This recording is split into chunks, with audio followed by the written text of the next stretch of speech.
Everyone, welcome and welcome back to another video. पिछले एक video lecture में हमने राजस्थान के जो वाद्य यंत्र है उसके बारे में डिस्कस किया था और उनको अलग अलग भागों में विभक्त करके अध्ययन किया था। और आज के इस वीडियो लेक्चर में हम सुशीर वाद्य यंत्र और इसके अलावा तत्व वाद्य यंत्र, अलग अलग वाद्य यंत्र जो वाद्य यंत्र के प्रकार हैं उनके बारे में अध्ययन करेंगे और विभिन्न प्रकार के वाद्य यंत्रों के बारे में जानकारी प्राप्त करेंगे। यदि आपने पिछला वीडियो नहीं देखा तो एक बार जरूर देख ले और आप चैनल पर नए हो तो एक बार चैनल को सब्सक्राइब जरूर कर दे। और ये अपनी क्लास है जो राजस्थान के विभिन्न कॉम्पिटिटिव एग्जाम, राजस्थान के labour assistant exam, PTT, BSTC, सीटी और अदर एग्जाम जिसमें राजस्थान की आर्ट एंड कल्चर पूछी जाती हैं उसके लिए क्लास महत्वपूर्ण होती है। लोग वाद्य यंत्र से क्वेश्चन अक्सर पूछे जाते हैं। तो बिना टाइम वेस्ट के स्टार्ट करते हैं आज के इस वीडियो लेक्चर को। सबसे पहले बात करते हैं सुशीर वाद्य यंत्र। सुशीर वाद्य यंत्र जो हवा या फूंक के माध्यम से बजाया जाता है, हवा और फूंक मारकर बजाया जाने वाला वाद्य यंत्र कौन से है? सुशीर वाद्य यंत्र। अब सुशीर वाद्य यंत्र के कौन कौन से वाद्य यंत्र शामिल है? सबसे पहले बात करते हैं शहनाई। अब इनके बारे में, इन वाद्य यंत्रों जो सुशीर वाद्य यंत्र है उनके सबके बारे में पढ़ेंगे और इनकी थोड़ी थोड़ी जानकारी भी प्राप्त करेंगे। शहनाई जो सुशीर वाद्य यंत्र का सर्वश्रेष्ठ वाद्य यंत्र है। सुशीर वाद्य यंत्र में सर्वश्रेष्ठ वाद्य यंत्र है सुशीर वाद्य। और 8 छेद होते हैं इस शहनाई में, हमेशा 8 छेद होते हैं और ये चिल्लम के आकार की आकृति इसकी होती है, चिल्लम के आकार की। और ये मांगलिक अवसरों पर बजाया जाता है। इसके अलावा तो ये शहनाई, इसकी छोटी सी जानकारी हमने प्राप्त की कि इसमें 8 छेद होते हैं और चिल्लम के समान इसकी आकृति होती है और ये मांगलिक अवसरों पर बजाए जाते हैं।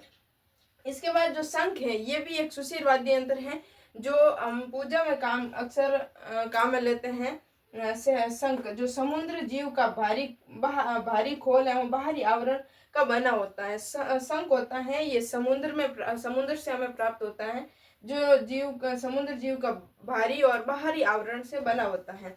इसके बाद जो मंदिरों में ये बजाया जाता है, ये प्राचीन काल में युद्ध का प्रारंभ करने के लिए शंख बजाया जाता था और 5 जनीय शंख का संबंध श्री कृष्ण से है। तो शंख की कुछ जानकारी हमने प्राप्त कर लिया। और इसके बाद सुरनई जो चिल्लम के समान, इसकी भी आकृति सुरनई की, शहनाई की तरह चिल्लम के समान इसकी आकृति होती है। और ये पश्चिम राजस्थान में मांगणियार जो जाति होती है एवं लंका जाति के कलाकारों द्वारा ये बजाया जाता है। इसका जो प्रसिद्ध कलाकार है, सुरनई वाद्य यंत्र का जो प्रसिद्ध कलाकार है वो कौन सा है? पेपे खा मांगणियार इसका प्रसिद्ध वादक है, कलाकार है। बांसुरी ये भी एक सुशीर वाद्य यंत्र है जिसमें मुख्यतः 7 छेद होते हैं और इसमें इसके अलग अलग भाग हो सकते हैं। 5 छेद वाली बांसुरी को पावला कहते हैं और 6 छेद वाली बांसुरी को रूला कहा जाता है। इसके अलावा मुरली या मुरला पुंगी, जो मुरली या मुरला होता है ये पुंगी का एक परिष्कृत आकार से बना होता है। पुंगी बिन से भी बड़ा आकार का मुरला होता है। और पुंगी या बिन जो कालबेलिया समुदाय के जो जाति के लोग हैं उनके द्वारा सांप को पकड़ने के लिए भी बजाई जाती है पुंगी। कालबेलिया समुदाय के लोग इस वाद्य यंत्र का इस्तेमाल सर्वाधिक करते हैं। तो यहाँ से ये सुशीर वाद्य यंत्र होते हैं। नेक्स्ट सुशीर वाद्य यंत्र के बारे में पढ़ते हैं। कुछ और सुशीर वाद्य यंत्रों की बात करते हैं तो सबसे पहले इसके अलावा बात करते हैं अलगोजा की। अलगोजा एक राजस्थान का जो लोक वाद्य यंत्र है वो अलगोजा है और अलगोजा में 8 छेद होते हैं। इसमें मुख्यतः 8 छेद होते हैं, परंतु इसमें 6 छेद, 7 छेद और 9 छेद वाले भी होते हैं। लेकिन जो सर्वश्रेष्ठ छेद वाला होता है वो होता है 6 छेद वाला अलगोजा होता है, वो सर्वश्रेष्ठ होता है। इसके बाद बात करें नड़ करना, ये भी एक सुशीर वाद्य यंत्र है। केयर की लकड़ी से निर्मित होती है। राजस्थान जैसलमेर क्षेत्र के कर्णा भील का संबंध इसी वाद्य यंत्र से है। पूछ लिया जाए कर्णा भील कौन से वाद्य यंत्र से संबंध रखता है तो नड़ करना जो एक सुशीर वाद्य यंत्र से है संबंध रखता है। मोरचंग जो राजस्थान का जो सबसे छोटा वाद्य यंत्र है, ये पश्चिमी राजस्थान के चरवायों द्वारा होठों पर रखकर बजाया जाने वाला वाद्य यंत्र। इसे ज्यूप हॉप भी कहते हैं। किसे कहते हैं?